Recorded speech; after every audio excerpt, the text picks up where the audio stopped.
కులగజ్జి కులపిచ్చి ఉన్న వాళ్ళు ఎవరైనా ఉంటే దయచేసి ఈ వీడియోని చూడకండి, స్కిప్ చేసేయండి. బీజేపీ వర్సెస్ బీజేపీ, మీరు విన్నది నిజమే. ఒకే ఒక బిల్, ఆ బిల్ అనౌన్స్మెంట్ ప్లస్ ఆ బిల్ స్టార్ట్ చేసిన వెంటనే స్టార్ట్ అయిన ఈ పరిణామాలు బీజేపీ వర్సెస్ బీజేపీ లాగా తీస్తుంది. సింపుల్ గా చెప్పాలంటే మోడీ అమిత్ షా ఒక సైడ్, యోగి ఆదిత్యనాథ్ ఒక సైడ్. ఈ యూజీసీ బిల్ ఏంటి అనే దాని గురించి నేను చెప్పాలనుకోవట్లేదు, కానీ నా వ్యూ మాత్రం చెప్పాలనుకుంటున్నాను. అప్పట్లో అంటే ఏదో క్యాస్ట్ బేస్డ్ గా ఈ ఓసీ, బీసీ, ఎస్సీ, ఎస్టీ అని కేటగరైజ్ చేస్తారు, బానే ఉంది. కానీ ఇప్పుడు కూడా 79 ఇయర్స్ మనకు స్వాతంత్రం వచ్చి 79 ఇయర్స్ అయితే కూడా ఇంకా అవే కంటిన్యూ చేయడం నాకు ఎందుకు అర్థం కావచ్చు. కేవలం ఓట్ల కోసమే కంటిన్యూ చేస్తున్నారు. నాకు తెలిసినంత వరకు ఒక person income and economic status based గా కేటగరైజ్ చేయాలి. ఫర్ ఎగ్జాంపుల్, నీ కులం ఏదైనా కావచ్చు, నీ ఇన్కమ్ బట్టి నీకు రిజర్వేషన్ ఇవ్వాలి. నీ కులం ఏదైనా కావచ్చు, నీ ఇన్కమ్ బట్టి నీకు ప్రిఫరెన్స్ ఇవ్వాలి, అంతే కదా. ఫర్ ఎగ్జాంపుల్, ఇప్పుడు బ్రాహ్మిన్స్ లో ఎంతమంది లో ఇన్కమ్ కేటగిరీ వాళ్ళు లేరు. ఫర్ ఎగ్జాంపుల్, ఇప్పుడు ఎస్సీ, ఎస్టీ కేటగిరీలో తీసుకుంటే ఒక కలెక్టర్ కావచ్చు, లేదా ఒక పోలీస్ స్టేషన్ లో కానిస్టేబుల్ కావచ్చు. ఒకసారి వాళ్ళకి గవర్నమెంట్ జాబ్ వచ్చినా,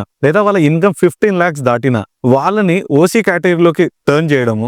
ఓసీ కేటగిరీలో సోకాల్డ్ బ్రాహ్మిన్స్ అండ్ వైశ్యాస్ అని ఎవరైతే పెద్ద అగ్రకులస్తులు అని చెప్తున్నారో వాళ్ళల్లో లో ఇన్కమ్ ఉన్న వాళ్ళని ఎస్సీలోకి చేయడం. ఇలా చేస్తేనే కదా కరెక్ట్ గా చేయడం. కానీ ఇక్కడ ఏం జరుగుతుందంటే కేవలం కులాల బేస్డ్ గా మనుషులు ఎలాగో విడిపోయారు. గవర్నమెంట్ కూడా ఒక ఎస్సీ అంటే పలానా కేటగిరీ వాళ్ళు, పలానా కాస్ట్ వాళ్ళు అనడం, పలానా ఓసీ అంటే పలానా కాస్ట్ వాళ్ళు అనడం ఎంతవరకు కరెక్ట్? నా పాయింట్ ఏంటంటే ఈ ఓసీ, ఎస్టీ, ఎస్సీ, బీసీలు అనేది తీసేసి గ్రేడ్ 1, గ్రేడ్ 2, గ్రేడ్ 3 ఒకే ఒకటి సినిమా అవుతారు కదా, దాంట్లో ఇదే టాపిక్ చెప్పాడు అర్జున్ గారు. నేను అదే చెప్తున్నాను, 3 కేటగిరీస్ చేయండి బేస్డ్ ఆన్ ఇన్కమ్ మాత్రమే. సో గ్రేడ్ 1, గ్రేడ్ 2, గ్రేడ్ 3 కూడా ఒక 5 years తర్వాత గ్రేడ్ 1, గ్రేడ్ 2 చేయండి. ఇంకో 10 years తర్వాత గ్రేడ్ 1 ఒకటే చేయండి. దాని తర్వాత అసలు క్యాస్టే లేకుండా చేయండి. అప్పర్ క్యాస్ట్ వాళ్ళని అప్పర్ క్యాస్ట్ అనడం కూడా తప్పే. హ్యాపీగా వాళ్ళని క్యాస్ట్ క్యాస్ట్ అనొచ్చు కదా. లోయర్ క్యాస్ట్ వాళ్ళని కులాల పరంగా పలానా కులం మీది ఈ క్యాస్ట్ అని మీరు విభజించడం వల్ల వాళ్ళ బ్లడ్ లోకి వాళ్ళ కులంతో పాటు ఎస్సీ అనేది కూడా వాళ్ళ మైండ్ సెట్ లోకి ఒక డిఫాల్ట్ గా ఎంటర్ అయిపోతుంది. సో ఇది రేపు ఫ్యూచర్ లో చాలా డేంజరస్ పడుతుంది. ఇప్పుడు ఈ కొత్తగా తెచ్చిన బిల్ ప్రకారం కూడా పలానా కమ్యూనిటీ వాళ్ళకి ఫేవర్ అవుతుంది, పలానా వాళ్ళకి అవ్వట్లేదు అని హిందూస్ ని డివైడ్ చేసే